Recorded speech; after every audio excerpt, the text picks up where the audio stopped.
Hello friends, good morning. आज मैं आपको मॉर्फोजेनेटिक रीजन्स के बारे में बताऊंगा। तो देखिए, इसका मतलब समझिए। मॉर्फोजेनेटिक रीजन का मतलब सरल भाषा में अगर कहें तो वो रीजन जो क्लाइमेटिक फैक्टर्स के कारण बना हो। एक विशेष क्लाइमेटिक फैक्टर के कारण एक विशेष रीजन बनता है। जैसे कोल्ड क्लाइमेट के कुछ अलग रीजन बनेंगे, जैसे ग्लेशियल जोन और पेरी ग्लेशियल जोन में बांटा गया है कोल्ड जोन मॉर्फोजेनेटिक रीजन को। तो मॉर्फोजेनेटिक का मतलब ये है कि क्लाइमेट से इसकी ओरिजिन रिलेटेड है।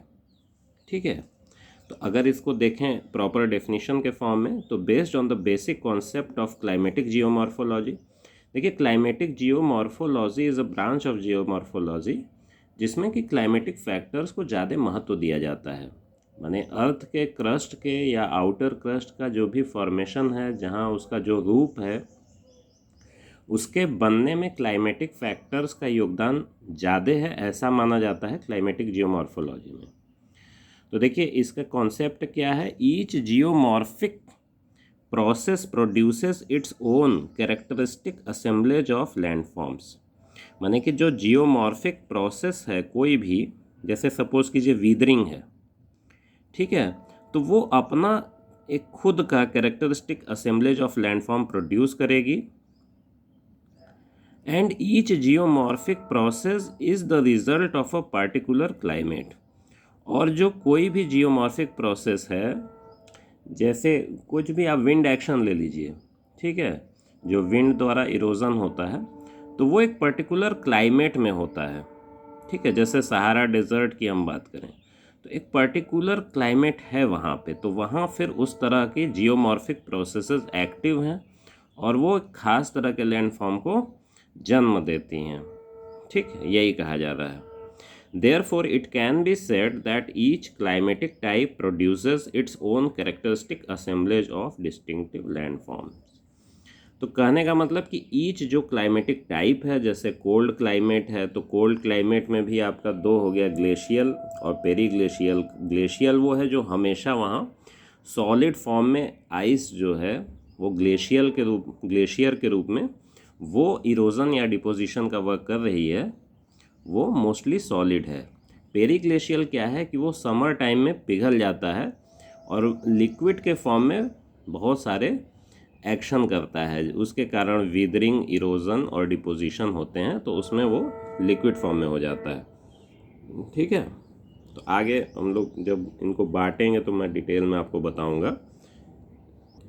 मतलब जब मैं मॉर्फोजेनेटिक रीजन्स के कॉन्सेप्ट को समझाऊंगा और अलग अलग जो जोग्राफर्स हैं, जैसे पेल्टियर के मॉर्फोजेनेटिक रीजन्स हैं उनको बताऊंगा, या ट्रैकार्ट या कैलेक्स के जो मॉर्फोजेनेटिक रीजन्स हैं उनको बताऊंगा। उन पे दो अलग अलग मैं वीडियो बनाऊंगा जिसमें उनके हिसाब से डिवीज़न होगा, तो वो आप प्रोसेसेस से और ज़्यादा उनको रिलेट कर पाएंगे। यहाँ देखिए, आरजे चौरले की डिफिनीशन देखिए।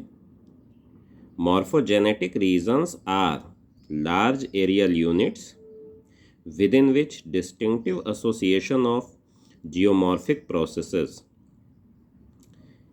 example weathering, frost action, mass movements, fluvial action and wind action, are assumed to operate tending towards a state of morphoclimatic equilibrium wherein regional landforms reflect regional climates.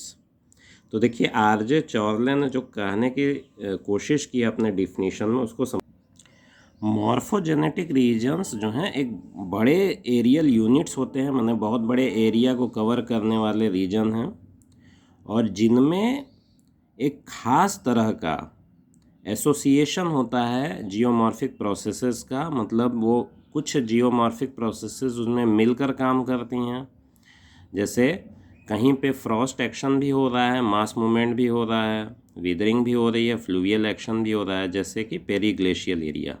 तो वहाँ ये चारों चीज़ें होती हैं, तो वो चारों एक तालमेल बैठा के आपस में काम करती हैं। कुछ पीरियड में वो होता है, कुछ पीरियड में दूसरा काम होता है। ठीक है, तो कहने का मतलब है कि distinctive association of geomorphic processes, एक खास किस्म का एसोसिएशन उनमें है। अब डिस्टिंक्टिव यहाँ कहने का मतलब है कि जो दूसरे आप उस तरह के क्लाइमेट में जाएंगे, दूसरे तरह के क्लाइमेट में जाएंगे तो उस तरह का एसोसिएशन आपको नहीं मिलेगा।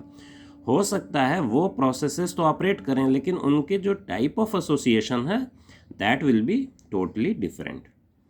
ठीक है, तो आर अज्यूम टू ऑपरेट, तो वो माना जाता है कि वो उस तरह से ऑपरेट करती हैं और एक मॉर्फो क्लाइमेटिक इक्विलिब्रियम की तरफ ले जाती हैं।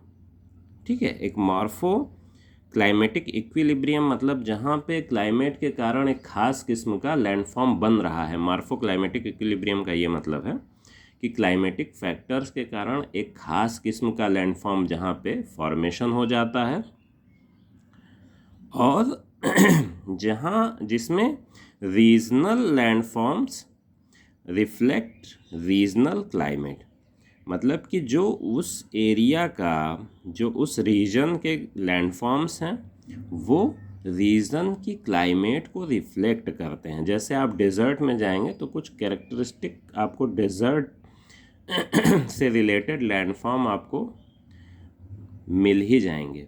ठीक है, अगर आप उस तरह के एरिया में है जहाँ फ्लूवियल एक्शन ज़्यादा है तो वहाँ फ्लूवियल एक्शन मतलब फ्लूवियल इरोजन डिपोजिशन से रिलेटेड आपको लैंडफॉर्म मिलेंगे। ठीक है, ये कहा जा रहा है, ये इन्होंने अपने डेफिनेशन में समझाया है। तो ज्योग्राफी में ज़्यादा मार्क्स लेना है तो डेफिनेशन अच्छे से याद होनी चाहिए, लेकिन उसका मतलब बहुत अच्छे से समझ में आना चाहिए। तो देखिए, जे बुडेल ने फॉर्म क्रीसन का सिद्धांत इन्होंने प्रोपाउंड किया था, यानी दिया था। फ्रॉम क्रीसन का अर्थ है मॉर्फोजेनेटिक रीजन।